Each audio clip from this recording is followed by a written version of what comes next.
అవినీతి నిరోధక శాఖ వలకు మరో అవినీతి తిమింగలం చిక్కింది.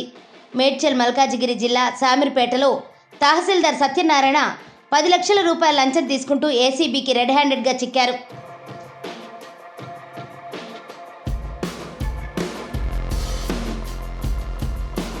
వివరాల్లోకి వెళితే గచ్చిబౌలికి చెందిన ఓ వ్యక్తికి శామీర్పేటలో భూమి ఉంది. దానికి సంబంధించి పట్టాదారు పాసు పుస్తకం కోసం దరఖాస్తు చేసుకోగా తహసీల్దార్ సత్యనారాయణ 10 లక్షల రూపాయల లంచం డిమాండ్ చేశారు. దీంతో బాధితుడు ఏసీబీని ఆశ్రయించారు.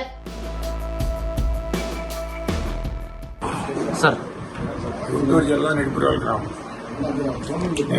నేను లాల్గాడి మలక్పేటలో 2006 సంవత్సరంలో 39 ఎకరాల భూమి కొనుగోలు చేశాను. Through sale date. అందులో 10 ఎకరాలు నా పార్ట్నర్ జగదీష్ వేరే వారికి ఇచ్చేసాం. నా పేరు 29 ఎకరాలు. 2013లో నాకు ఎంఆర్ఓ గారు పాస్బుక్లు ఇష్యూ చేశారు. ధరణిలో ఎక్కించమని ఎంఆర్ఓ గారి దగ్గరికి 1 ఇయర్ బ్యాక్ వచ్చాను. నేను 10 లక్షలు అడిగారు. ముందు 10 లక్షలు ఇచ్చేసాం. సంవత్సరం బట్టి తిప్పుతున్నారు వాడు. ఇదిగో రోజు రేపు, ఇదిగో రోజు రేపు అని ఇంకా 30 లక్షలు డిమాండ్ చేశారు. 10 రోజుల నాడు ఇదిగోనని 20 లక్షల రూపాయలు చెక్ రాసి ఇచ్చాను అడ్వాన్స్గా. ఏదైనా పెట్టుకుని సెక్యూరిటీగా చేయండి, తక్కిన ఇస్తామని. దానికి చెక్ ఆయన జేబులో పెట్టుకున్నాడు. ఇంతవరకు స్పందన లేదు. వాళ్ళు మళ్ళీ 20 లక్షలు తెమ్మన్నారు. 10 లక్షలు తెచ్చాం. చేసి పెట్టారు. వాళ్ళు చేస్తారు, 10 లక్షలు ఇవ్వండి అన్నాడు. 10 లక్షలు డ్రైవర్ గారికి ఇవ్వమన్నారు. డ్రైవర్ గారికి ఇచ్చాం 10 లక్షలు అని తీసుకున్నారు. మా పని మటుకు చేయలేదు వరకు. బద్రి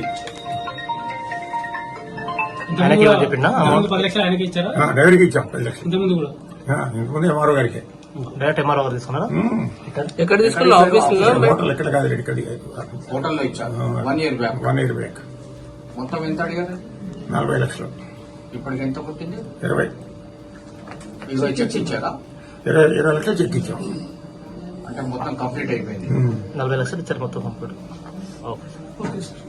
ఆయన ఇచ్చిన సమాచారం మేరకు సత్యనారాయణ డ్రైవర్ బద్రి డబ్బులు తీసుకుంటుండగా ఏసీబీ అధికారులు రెడ్ హ్యాండెడ్గా పట్టుకున్నారు. తహసీల్దార్ సత్యనారాయణ చెబితేనే తాను డబ్బు తీసుకున్నట్లు డ్రైవర్ చెప్పడంతో వారు తహసీల్దార్ని అదుపులోకి తీసుకున్నారు. అనంతరం ఆయన కార్యాలయంలో తనిఖీలు చేపట్టి కీలక పత్రాలు స్వాధీనం చేసుకున్నారు. తహసీల్దార్ అక్రమ సంపాదనపై దర్యాప్తు చేపట్టిన ఏసీబీ అధికారులు ఆయనకు ఎక్కడెక్కడ ఆస్తులున్నాయో ఆరా తీస్తున్నారు. ఇవాళ తహసీల్దార్ ఆఫీస్ షామీర్పేటలో ఏసీబీ రైడ్స్ చేయడం జరిగింది. మువ్వా శేషగిరిరావు అనేసి పెద్ద మనిషి. ఆయనకు 29 ఏకర్స్ ఆఫ్ ల్యాండ్ ఉంది లాల్గడి మలక్పేట్ విలేజ్ లిమిట్స్లో. ఆ ల్యాండ్కి సంబంధించి గాను దాన్ని ధరణిలో అప్లోడ్ చేయడానికి మరియు పాస్బుక్స్ ఇష్యూ చేయడానికి 30 lakhs డిమాండ్ చేశారు. ఆల్రెడీ 10 lakhs తీసుకున్నారు. షూరిటీ కింద 20 lakhs చెక్ కూడా వాళ్ళు పెట్టుకున్నారు. తహసీల్దార్ గారు 20 lakhs చెక్ తీసుకొని పెట్టుకున్నారు. సో ఇవాళ 10 lakhs ఇస్తుండగా రెడ్ హ్యాండెడ్గా పట్టుకోవడం జరిగింది. ఇక్కడ నుంచి లాల్గడి మలక్పేట్ విలేజ్ అండి, షామీర్పేట. ఎన్ని ఎకరాల land sir? 29 acres of land. ఇంకేమైనా బినామీలు అట్లా ఏమైనా తెలుసా? హౌస్ సెర్చ్ చేస్తున్నామండి, వెరిఫై చేయాలి. ఎక్కడ సార్ హౌస్? ఇక్కడ మన దగ్గరలో ఉంటుంది అన్నారు. ఓకే.